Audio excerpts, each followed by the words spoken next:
भारत और चीन की तनातनी के बीच प्रधानमंत्री नरेंद्र मोदी और राष्ट्रपति शी जिनपिंग की मुलाकात हुई है। दोनों की ये मीटिंग इंडोनेशिया के बाली में चल रहे G20 इवेंट में हुई। इसकी कुछ तस्वीरें भी सामने आई हैं। G20 समिट में पीएम मोदी ने शी जिनपिंग से पहले अमेरिका के राष्ट्रपति जो बाइडेन, फ्रांस के राष्ट्रपति इमैनुअल मैक्रों और ब्रिटेन के नए पीएम ऋषि सुनक से भी मुलाकात की थी। इस सम्मेलन में पीएम मोदी ने यूक्रेन युद्ध को रोकने की अपील भी की। पीएम मोदी ने बाली में रहने वाले भारतीयों को भी संबोधित किया।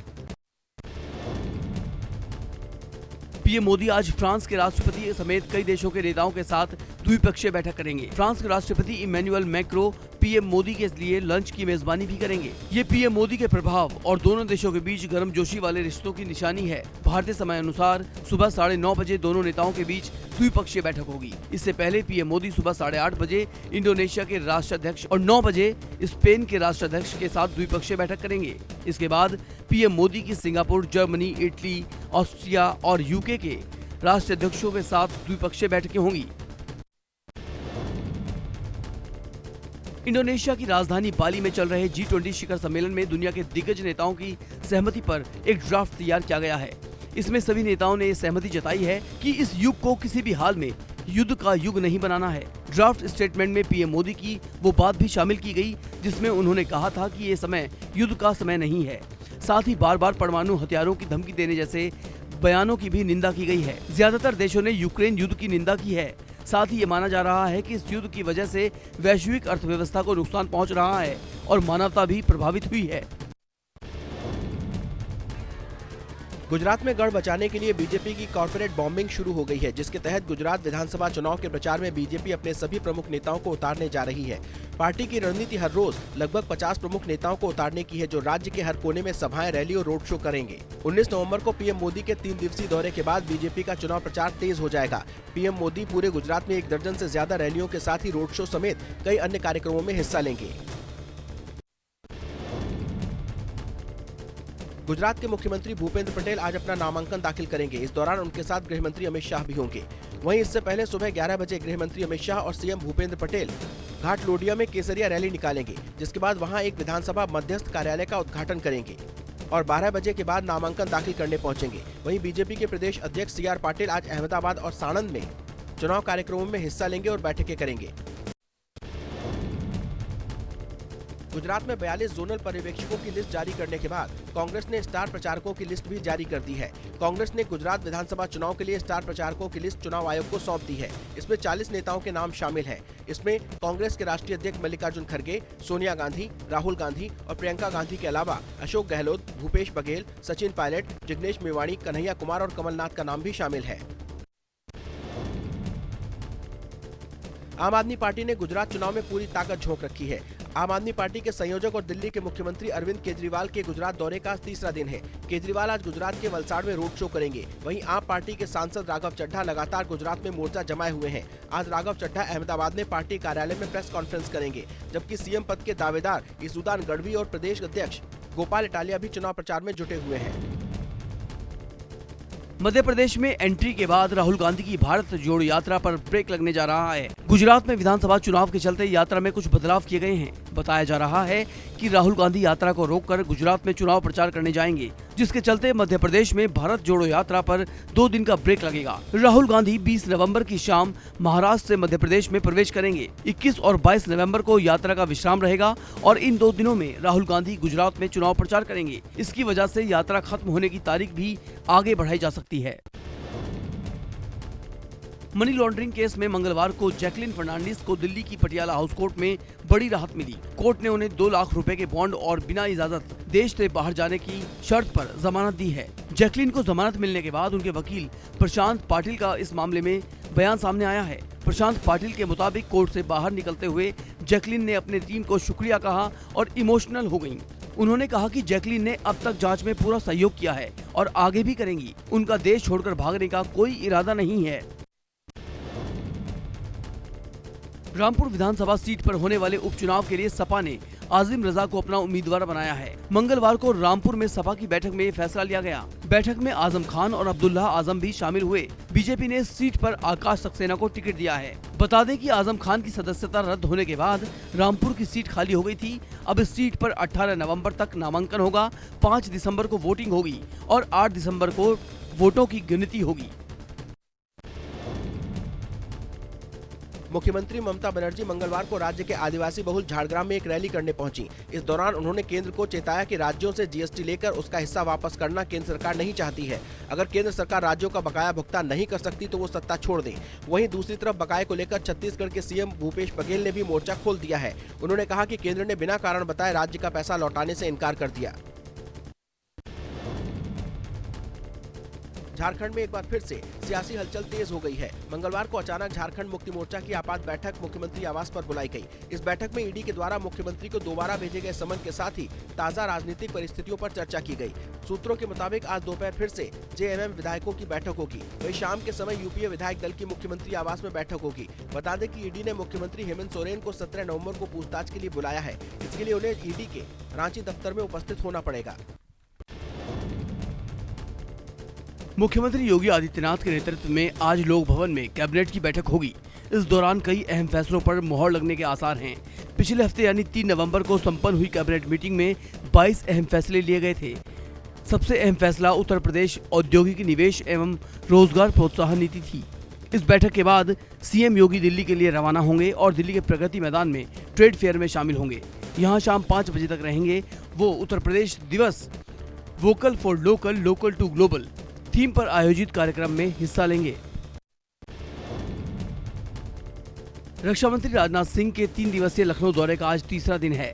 आज राजनाथ सिंह सुबह 11:30 बजे कन्हैया माधवपुर वार्ड के अंतर्गत भुअर गांव में स्थानीय लोगों से भेंट कर संवाद करेंगे। दोपहर 12:30 बजे आलमनगर सैटेलाइट रेलवे स्टेशन पहुंचेंगे और वहां चल रहे निर्माण कार्य का निरीक्षण करेंगे। इसी बीच वो केसरी खेड़ा वार्ड अध्यक्ष जयवीर सिंह पाल के अस्वस्थ होने पर उनके आवास जाकर उनका हालचाल लेंगे और करीब 2:45 बजे सीधे एयरपोर्ट प्रस्थान करेंगे और दिल्ली के लिए रवाना होंगे।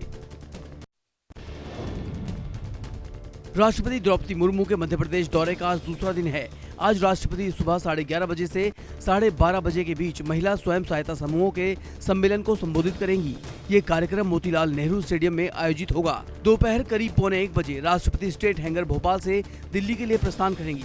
बता दें कि इस 2 दिवसीय यात्रा में पहले दिन राष्ट्रपति मुर्मू ने शहडोल में जनजातीय गौरव दिवस कार्यक्रम में शिरकत की थी।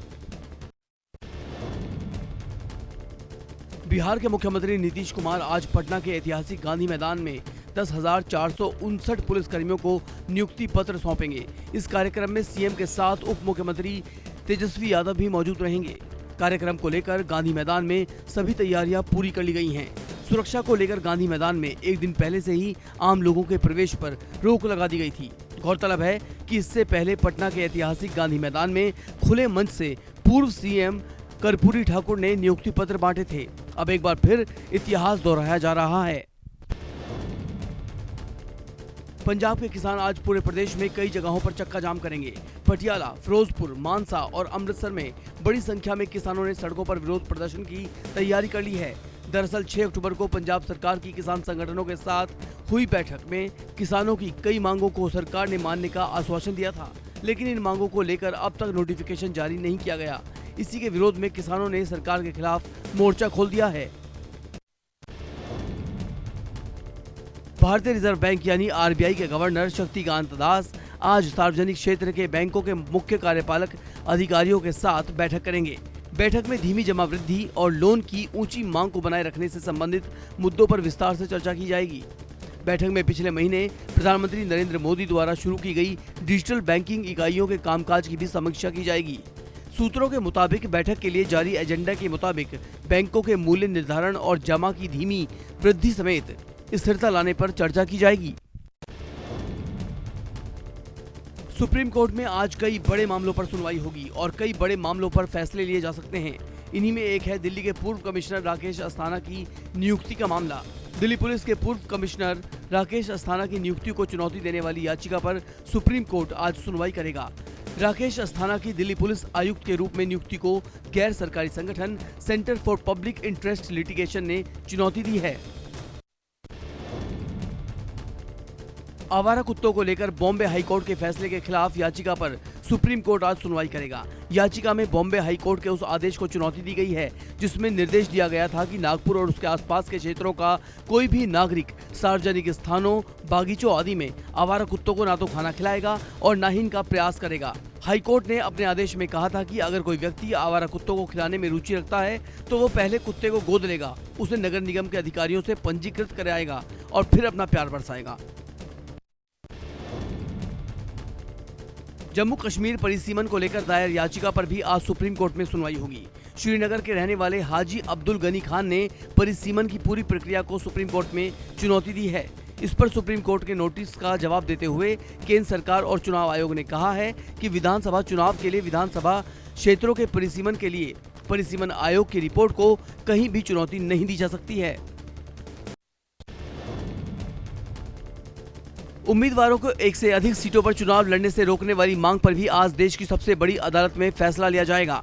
सुप्रीम कोर्ट के एडवोकेट अश्वनी उपाध्याय की अर्जी पर आज सर्वोच्च अदालत इस मामले पर सुनवाई करेगी। अश्वनी उपाध्याय की याचिका में उम्मीदवारों को एक से अधिक सीटों पर चुनाव लड़ने से रोकने के लिए कानून में संशोधन की मांग की गई थी। गौरतलब है कि फिलहाल देश में कोई भी उम्मीदवार किन्हीं 2 सीटों से चुनाव लड़ सकता है। हालांकि दोनों सीटों पर जीतने के बाद उसे किसी एक सीट को छोड़ना पड़ता है, जिस पर फिर से उपचुनाव कराया जाता है। दिल्ली की विशेष अदालत ने आबकारी नीति मामले में आरोपी दिनेश अरोड़ा को सरकारी गवाह बनाने की अनुमति दी जाए या नहीं, इस मामले पर फैसला सुरक्षित रख लिया है। अदालत आज इस मामले में अपना फैसला सुनाएगी। इस मामले में उप मुख्यमंत्री मनीष सिसोदिया भी आरोपी हैं। आरोपी दिनेश अरोड़ा को कथित तौर पर सिसोदिया का सहयोगी बताया गया है। अरोड़ा के वकील आर.के. ठाकुर ने बताया कि विशेष न्यायाधीश M.K. नागपाल ने बंद कमरे में सुनवाई के बाद फैसला सुरक्षित रख लिया। अदालत ने इस दौरान सीबीआई के साथ ही दिनेश अरोड़ा से भी कई सवाल पूछे थे। पश्चिम बंगाल के विपक्ष के नेता शुभेंदु अधिकारी के कांथी स्थित घर के पास तृणमूल कांग्रेस छात्र परिषद TMPC के गेट वेल सून अभियान पर सवाल उठाते हुए कलकत्ता उच्च न्यायालय में मामला दायर किया गया।